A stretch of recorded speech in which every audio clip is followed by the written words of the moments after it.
43일을 우리가 원만히 해결하는 데는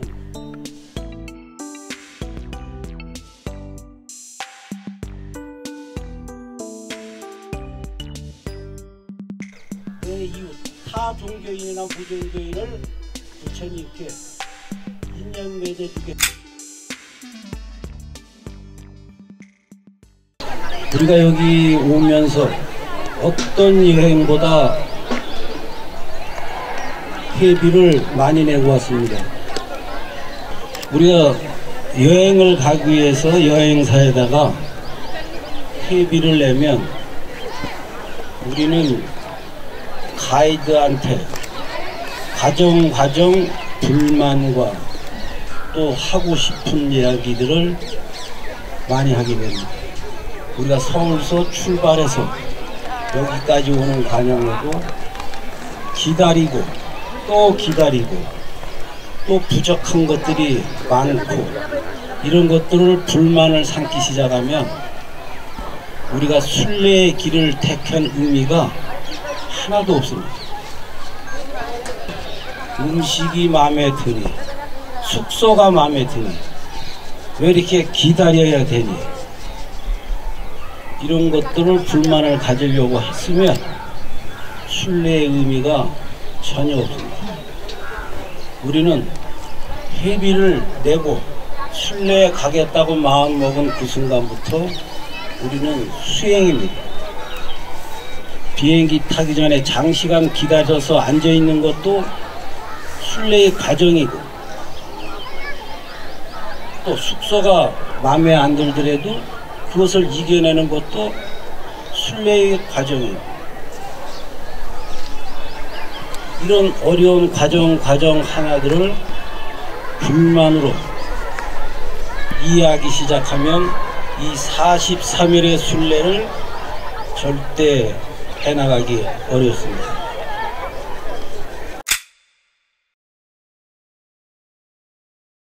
부처님께서는 만행을 혼자 하지 말라 했어요.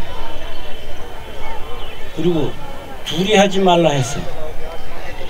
혼자 가면 마음대로 해. 둘이 가면 의견 일치가 잘 돼. 셋이 가면 이렇게 하면 안 됩니다고 하는 견제하는 사람이 생겨서 만행은 세 사람이 하라고 했어요. 또 세 사람 이상이 가면 무엇이 생겨? 파당이 생겨. 끼리끼리 맘먹는 사람끼리 모여서 누구를 비방하고 험담해서 그 만행 자체가 순례 자체에 어려움을 주고요.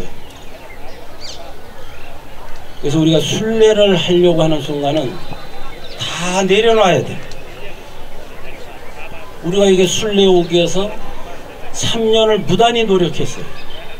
첫 회에 오려고 했지만 코로나로 인해서 그 대신 511km를 21일간 길에서 자고 걷고 먹고 하면서 아무 사고 없이 왔었고, 삼보사찰 또한 그와 같은 방식으로 어려움을 잘 이겨냈고, 지난해에도 마음방생을 통해서 어려움을 잘 해왔어.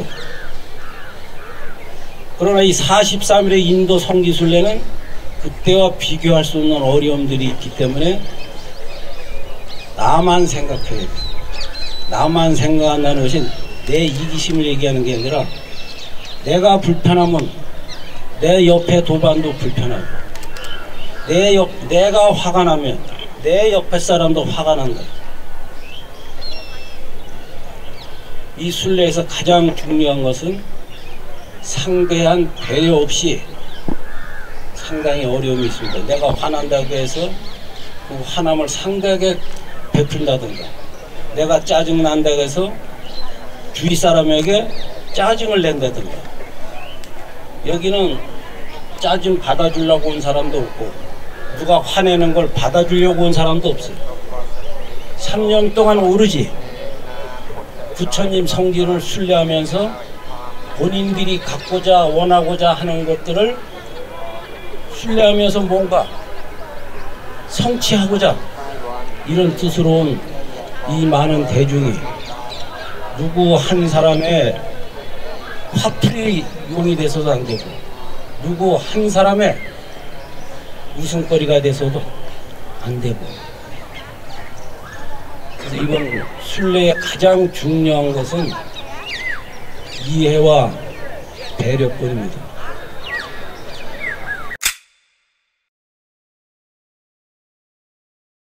우리 여기 스님네들이 법문할 때 많이 신도들한테 해준 얘기가 있을 거예요. 그리고 우리 신도님들도 스님들한테 많이 들은 법문이 있을 거예요. 신신명에 나오는 지도문화 유형감태. 도를 이루는 것이 쉬운 일이다. 아주 지극히 쉬운 일이다 그랬어. 우리가 도를 깨쳤다는 사람을 근래에 들어보지 못했어. 근데 그 도를 깨치는 게 아주 쉬운 일이다. 어려운 일이 아니다 이거. 왜? 유형감태. 좋다, 슬프다, 나쁘다 이런 분별심만 내지 않으면 다 깨친다고 그래. 우리 스님들이 수없이 한 얘기들이에요. 그리고 오래된 신도님들은 스님들 법문을 통해서 늘 들어왔던 이야기고,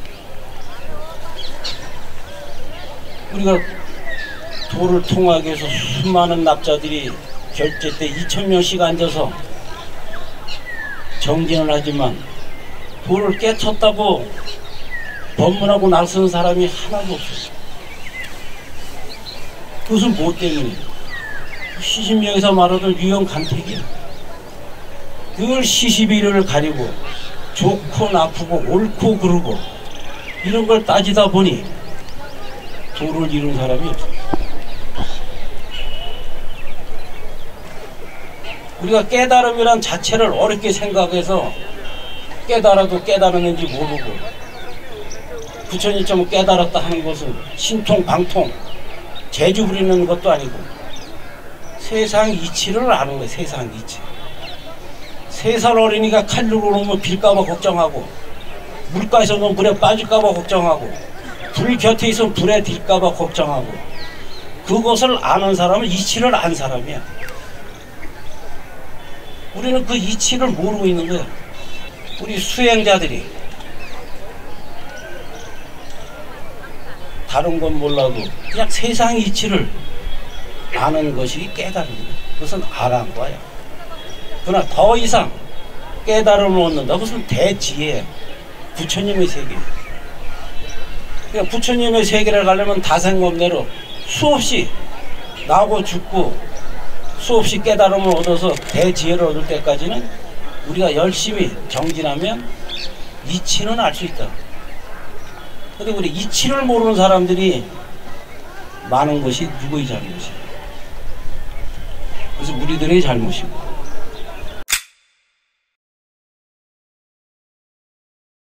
또 우리가 이 자리에 와 있지만 이 자리가 마치 기독교의 성자인 하나님의 자리라 했다면 이 자리가 유적지만 남아있을까? 우리가 돌아가는 8대 성지 곳곳은 유적지만 있어. 유적지. 그러면 한국 불교 1700 역사를 가지고 있는 한국 불교는 20년 전후로 이와 같이 유적지화 될 수 있다. 왜? 출가자가 줄어들고 스님네들이 점점 없잖아. 신도가 줄어들고. 여기 왜 유적지만 있겠어? 인도네에 스님네들이 없었고 신도가 없어지고 힌두교가 돼서. 그리고 한국 불교도 스님네들이 줄어들고 신도가 줄어들고. 그러면 어떻게 되겠어요? 그냥 문화재로 보기 좋게 보존만 되는 거예요. 여기는 보존 자체도 안 돼 있지만 한국 불교는 20년 이후에 문화재에서 보존 가치만 있어지는 거예요. 그리고 조계장 스님들 몇 명 있으면 인간 문화재 지정받아야 돼. 그것이 먼 훗날도 아니고 20년 전후에 오늘 우리들의 현 모습인 것을 우리들이 알고 이 순례를 통해서 20년 후를 우리가 극복하자는 취지로 순례를 한다는 것을 기억하는 겁니다.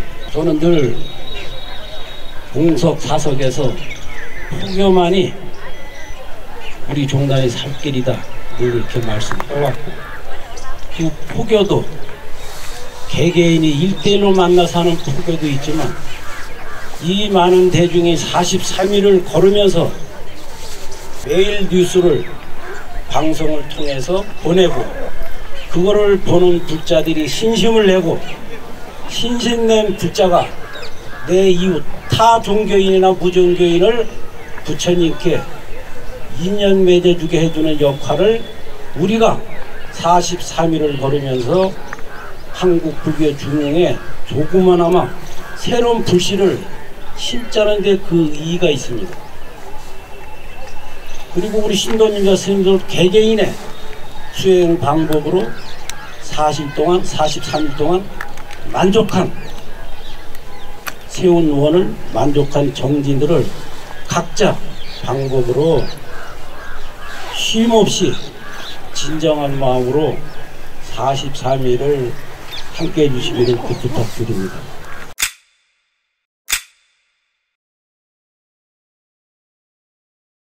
마지막 하나는 이 43일을 우리가 원만히 해결하는 데는 개인 생각은 존재하지 않습니다. 순례팀에 대한 배려만이 우리 순례를 원만하게 해양할 수 있다는 것을 잊어서는 안 됩니다. 다 앉아서 편안하게 신도 대접받아가면서 살만한 위치에 있는 분들이 함께 하고 있고, 또 신도님들도 나름대로의 분야에서 각자 한 영역을 차지하고 있는 분들이 함께해서 그것을 여기서도 똑같이 하려고 하면 갈등밖에 없습니다. 여기는 자승이도 없습니다. 저는 삼보 여태까지 순례하면서 똑같이 걸었었고, 똑같이 먹었었고, 똑같이 잤었고, 우리가 순례의 기본은 차별이 없어요.